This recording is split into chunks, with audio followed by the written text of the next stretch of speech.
Hello everyone, Glowing Potato here. Welcome to the Everything You Need to Know about 2024 Halloween event. I will be talking about all the things you need to know or that might help you when playing this event out. For starters, let's talk about the game mode itself. You have 2 free tries each day, and after using them, you'll have to start using event tickets. It looks and plays very similarly to the supply run game mode, where you have a 3x3 grid in which you can place down units and they will fight waves of enemies. Usually, in supply runs, you have a maximum of 6 units you can bring, as that's the maximum space of your deck, but in this event, you can bring all your units. Another difference is the amount of waves. In supply runs, you have a total of 3 waves and then you can reclaim your prize, whereas in the event, you have a seemingly infinite amount of waves that increases in difficulty.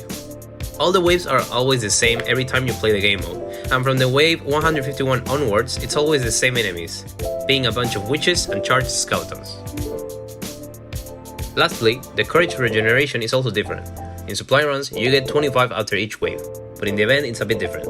Most waves will grant you only 5 points of courage, some will give 10, and at some point the waves will stop giving courage altogether. I will be showing on screen the specific rounds in which you get 5, 10 or 0 courage. Another thing to take into account is that courage packs of 25 will randomly appear. There doesn't seem to be any pattern for these drops of courage.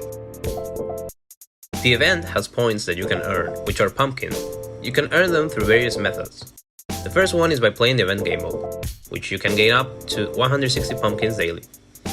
While you are playing, you will encounter explosive pumpkins laying on the floor on random rounds. Whenever you finish a round, you will automatically explode and collect all the pumpkins on screen.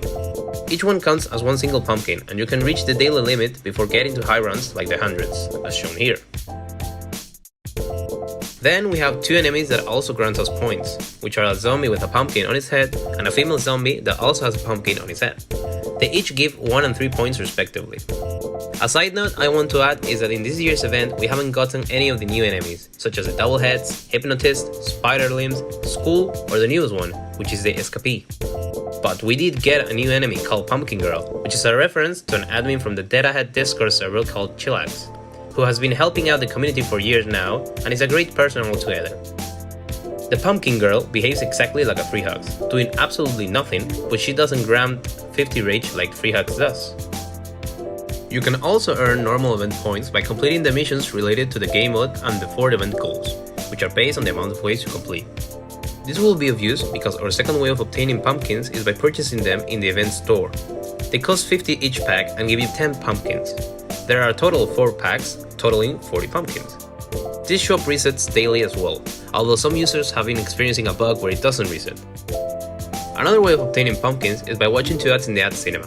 Each day of the event is guaranteed to have 20 pumpkins as a reward for watching ads.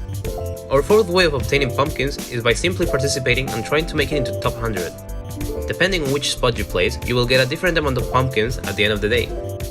If you place in the top 100, you will obtain 100 pumpkins. If you place in the top 200, you will get 50, and if you place below 200, you will only get 20. A last way to obtain pumpkins for free is by claiming caches that spawn all over the different locations in the campaign.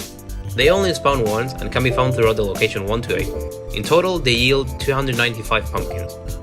You can also purchase them in the store, but I recommend doing so on the last day, in case you still haven't got all the rewards you desire, so you can buy pumpkins then and try a last-ditch effort at getting whatever reward you want. Speaking of rewards, to obtain them you have to spend your pumpkins by purchasing boxes. You can purchase one for 20 pumpkins or 10 for 200. The boxes have different rewards and each one has a different percentage of obtaining them. Units have a 0.6% chance of dropping. Resources, which are the boss skins, the unit skins, power points, coins, tickets, or skin tokens, all have a 3% chance of dropping.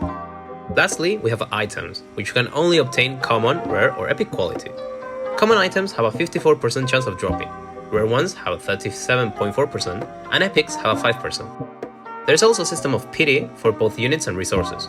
If you haven't obtained a resource after 14 pulls, you're guaranteed to get one on the 15th pull. The same happens with units, which are guaranteed to drop after 100 pulls. That's everything I have to tell you. If I missed anything, feel free to leave a comment telling everybody. I want to give out a special thanks to these people that helped me in the making of this video. Thank you so much for watching, and until next time!